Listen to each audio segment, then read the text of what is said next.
Hello my dear students, very good morning to all of you. आज हम लोग चर्चा करेंगे डिफरेंट टाइप्स ऑफ फोर्सेज के अगली कड़ी का। पिछले लेक्चर्स में आपने देखा था, हमने बताया था contact force, action at A distance force.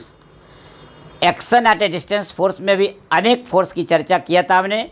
उसमें इलेक्ट्रिक फोर्स आया था, मैग्नेटिक फोर्स आया था, ग्रेविटेशनल फोर्स आया था। कॉन्टैक्ट फोर्स में देखे थे मस्कुलर फोर्स आया था, फ्रिक्शनल फोर्स आया था। आज हम लोग उस कड़ी को आगे बढ़ाते हैं और आज चर्चा करते हैं रिजल्टेंट फोर्स का, बैलेंस्ड फोर्स का, अनबैलेंस्ड फोर्स का। तो एक उठाते हैं आज रिजल्टेंट फोर्स। पहले सबसे पहले अभी हम लोग देखते हैं रिजल्टेंट फोर्स क्या है, इसके बारे में थोड़ा जान लें। रिजल्टेंट फोर्स हिंदी में इसको बोलते हैं परिणामी बल, लेकिन ये है रिजल्टेंट फोर्स। देखिए साधारण सी बात है, ये एक बॉडी है ए, इस पर एक बल, ये दूसरा बल, ये तीसरा बल, इसको F1, इसको F2 और इसको F3, और यहाँ सिंगल बल F दिख रहा होगा आपको, ये आपका बॉल है। क्लियर फिगर दिख रहा होगा, ये आपका बॉल है, एक गेंद है जिस पर तीन अलग अलग फोर्स F1, F2 और F3 एक्ट कर रहा है, और तीनों मिल के जितना इफेक्ट इस पर प्रोड्यूस करेगा उतना इफेक्ट यदि अकेले प्रोड्यूस कर देगा F, तो इसको हम लोग बोलेंगे resultant force of all those forces acting on that body. यानी क्लियर हो गया, ये F अकेला इस F1 plus F2 plus F3 के मैग्नीट्यूड के सम के बराबर हो जाएगा। तो ये हो गया आपका रिजल्टेंट फोर्स। एक साधारण सी बात समझिए, यहाँ एक बॉडी है, कोई एक फोर्स इधर काम कर रहा है, एक फोर्स इधर काम कर रहा है, हमको रिजल्टेंट बताना है। अब देखिए दोनों को ऐड करेंगे, लेकिन ऐड जब करेंगे तो देखिए रिजल्टेंट हम क्या लिखेंगे, F1 इधर है राइट टुवर्ड्स तो पॉजिटिव, और ये लेफ्ट में तो ये माइनस। इसका मैग्नीट्यूड क्या हो गया, यानी F is equal to F1 minus F2।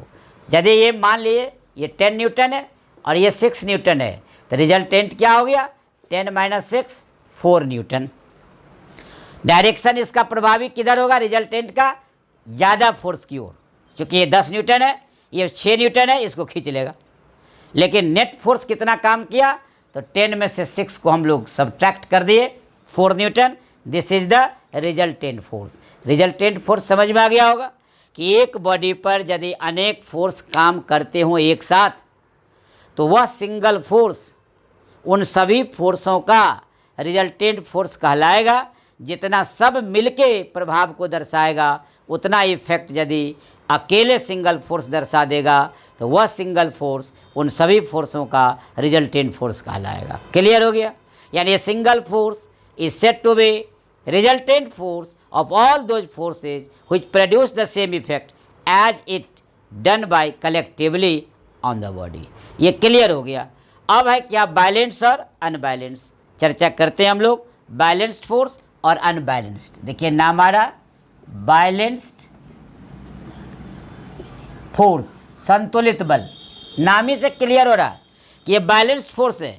Balanced force का मतलब ये एक कोई बॉडी है, देखिए एक फोर्स इधर, एक फोर्स इधर, एक फोर्स इधर, एक फोर्स। ये देखिए F1, गौर से देखिएगा, ये F2, ये F3 और ये हम F4, 4 फोर्स लगा दिए। ऐसा संयोग है कि सब फोर्स इक्वल है। ये F1, F2, F3, F4 यदि F1 F2 के बराबर है, ध्यान से देखें मैग्नीट्यूड में, और F3 F4 के बराबर है, इसका मतलब कि यदि सभी फोर्स इक्वल हो जाए तो इसका क्या मतलब हो गया कि ये टच से मस नहीं होने देगा। यानी बॉडी के पोजीशन में कोई चेंज नहीं आएगा। जितना ये इधर खींचा उतना ये अपोजिट इन डायरेक्शन खींच दिया, बॉडी वहीं पर है। जितना ऊपर खींचा F1 उतना F2 खींचा नीचे, बॉडी उसी स्थान पर पड़ा हुआ है। इसका अर्थ हो गया कि ये बैलेंस फोर्स हो गया। इसको आप कह सकते हैं कि बैलेंस फोर्स का रिजल्टेंट जो होगा, यानी F रिजल्टेंट ये 0 कहता है कि यदि किसी बॉडी पर बहुत सारे फोर्स एक साथ काम कर रहे हों और उसका रिजल्टेंट फोर्स 0 हो जाए, तो ऐसे फोर्स को बोलेंगे बैलेंस्ड फोर्स, यानी संतुलित बल।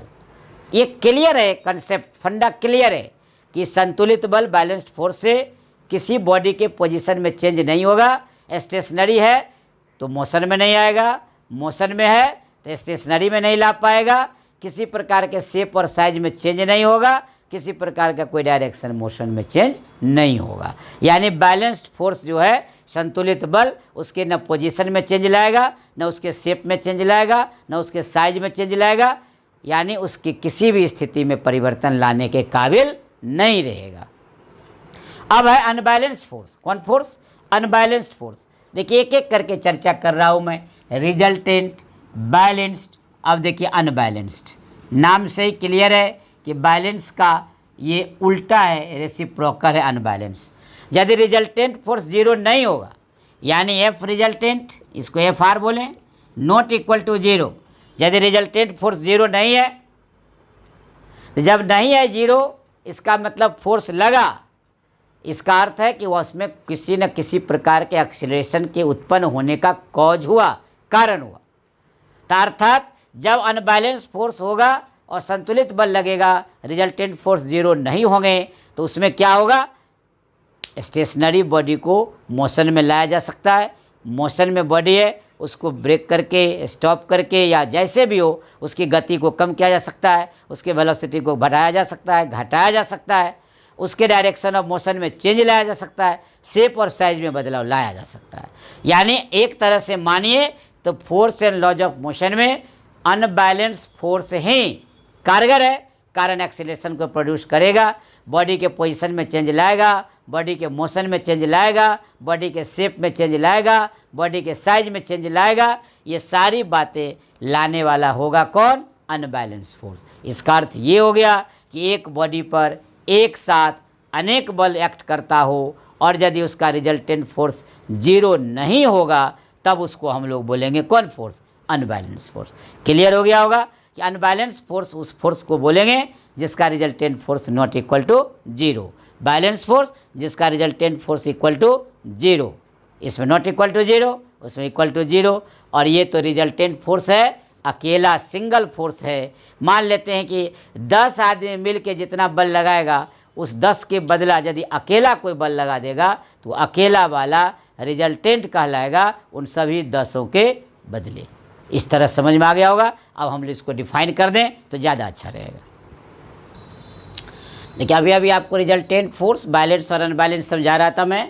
अब आप देखिए रिजल्टेंट फोर्स के बारे में मैं परिभाषा लिख दिया, clear. The single force which acts on a body to produce the same effect in it as is done by all the forces collectively is called resultant force।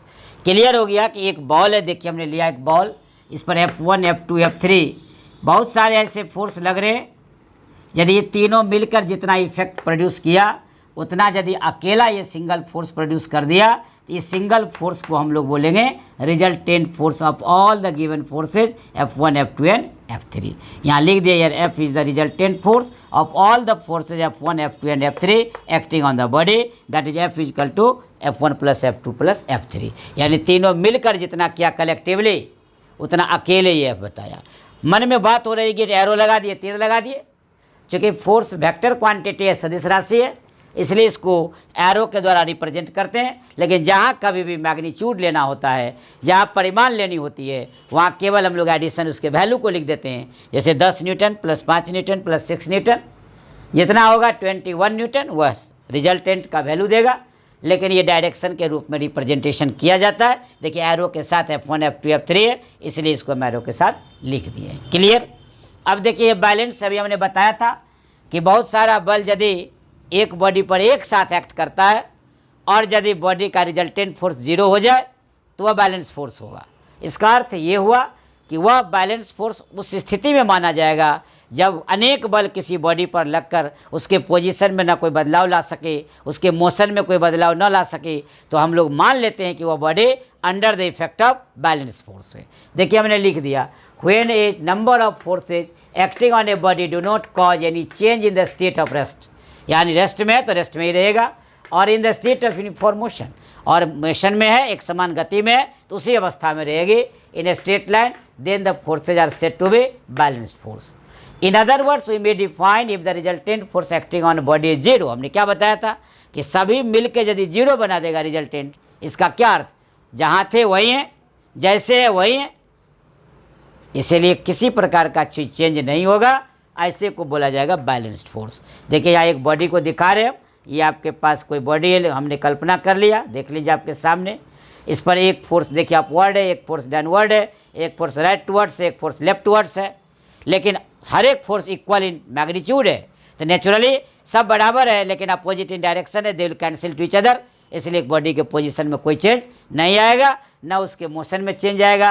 तो ये माना जाएगा कि ये body under the effect of balance force है। अब हम इसको लिखकर एग्जाम्पल के साथ अनबैलेंस में इन करते हैं। अब देखिए बैलेंस फोर्स के बारे में बताए थे हम, resultant force 0 that is said to be balance force. Balance force के बारे में बताए थे अभी कि ये स्टेशनरी बॉडी को मोशन में नहीं ला सकता है और can not change the speed और वेलोसिटी ऑफ मूविंग बॉडी। क्योंकि बल ही नहीं रिजल्टेंट फोर्स हुआ, रिजल्टेंट फोर्स 0 हो गया तो उसके स्पीड में कोई चेंज नहीं आएगा, वेलोसिटी में कोई चेंज नहीं ला सकता है, बॉडी मूव करेगी, उसमें कोई परिवर्तन नहीं कर सकता है। यानी ये क्लियर था कि बैलेंस फोर्स पोजीशन में, मोशन में कोई चेंज नहीं ला सकता है। अब आते हैं दूसरे नंबर पर अनबैलेंस फोर्स। देखिए ध्यान से, यानी एक बॉडी पर अनेक बल कार्य करता हो और उसका रिजल्टेंट फोर्स 0 न हो, ध्यान रखना है, नॉट इक्वल टू 0, यहाँ लिखा हुआ है देखिए Fr नॉट इक्वल टू 0।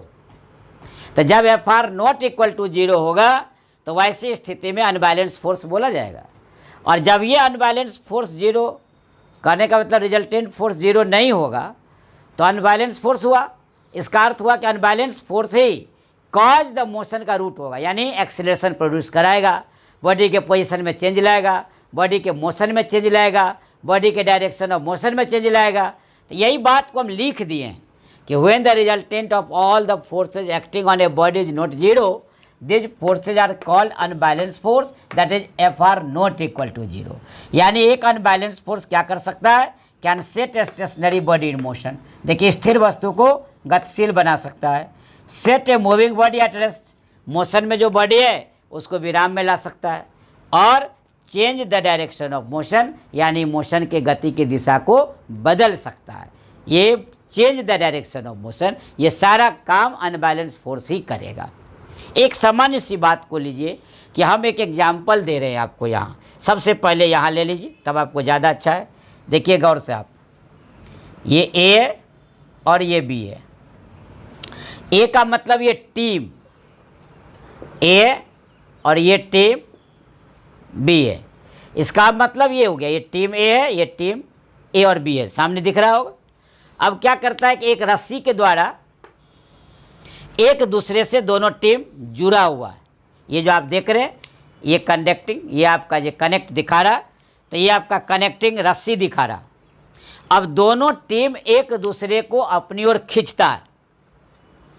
यदि दोनों टीम के पोजीशन में कोई बदलाव नहीं आता है, इसका क्या मतलब कि रिजल्टेंट फोर्स 0, तब बैलेंस हो जाएगा। लेकिन यदि टीम बी टीम ए वाले को अपनी ओर खींच लेता है, मान लेते हैं ये टीम ए जो लगाया ये F1 लगाया और टीम बी मिल करके F2 लगाया, इसका मतलब यदि F1 बराबर F2 हो जाएगा तो इसका मतलब रिजल्टेंट फोर्स 0 हो गया।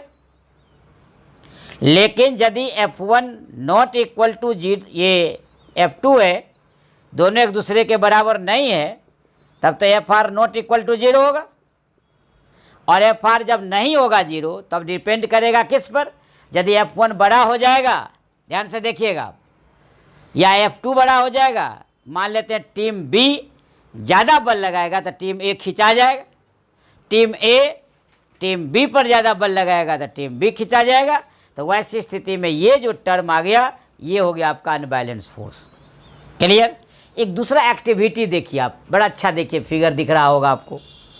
ये एक टेबल हमने ले लिया, मान लेते हैं, देख लीजिए आप, इस पर एक वुडन ब्लॉक ले लिया, लकड़ी का गुटका कहते हैं, टुकड़ा जिसको आप कहते हैं ब्लॉक। देखिए वुडन ब्लॉक, इसको एक पुली के सहारे कनेक्ट कर दिए और दोनों ओर एक पलड़ा लगा दिए, पैन लगा दिए, पैन माने पलड़ा। हम क्या किए कि दोनों पलड़ा पर 50 ग्राम और 50 ग्राम का वेट डाल दिए, भार डाल दिए, लोड डाल दिए। अब आप बताइए कि जब दोनों ओर 50 ग्राम का ही लोड है तो वुडन ब्लॉक किसी तरफ नहीं जाएगा, इसलिए कि दोनों इक्वल लोड है। इक्वल लोड होगा तो रिजल्टेंट फोर्स 0 हो जाएगा, ये बैलेंस फोर्स हो जाएगा। नहीं, ना इधर जाने देगा ना उधर जाने देगा।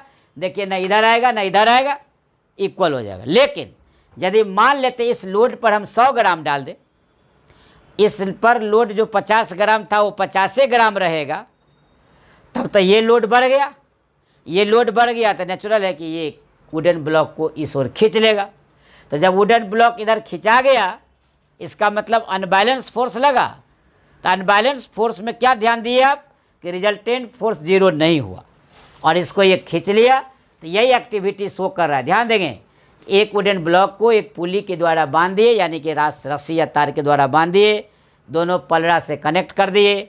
एक पलड़ा पर 50 ग्राम, दूसरे पलड़ा पर भी 50 ग्राम का वेट डाले, तो किसी प्रकार के पोजीशन में कोई चेंज दिखाई नहीं दिया, अर्थात वह बैलेंस फोर्स से बैलेंस है। लेकिन एक पलड़ा पर यदि लोड को बढ़ा कर हम 100 ग्राम कर दिए और एक पर 50 ग्राम ही रहा, तब क्या किया, अधिक लोड वाला कम लोड वाले को अपनी ओर क्या किया, खींच लिया। इसका मतलब वुडन ब्लॉक का डायरेक्शन इधर आ जाएगा। ऐसी स्थिति में यह अनबैलेंस फोर्स हो जाएगा और अनबैलेंस फोर्स होने के कारण ये मोशन में पोजीशन में चेंज ला दिया। इस तरह आप बैलेंस, अनबैलेंस और रिजल्टेंट फोर्स के बारे में जानकारी ले ले। तो आज आपको डिफरेंट टाइप्स ऑफ फोर्स की बात हमने बताया। तो आपसे अब लेते हैं सुविधा। आप भी रखें अपना ख्याल। टेक योर सेल्फ सबा खैर। Stay at home, be safe. तब तक आप निरंतर अपनी पढ़ाई में लगे रहें। फिर मिलते हैं अगले टॉपिक के साथ। Thank you.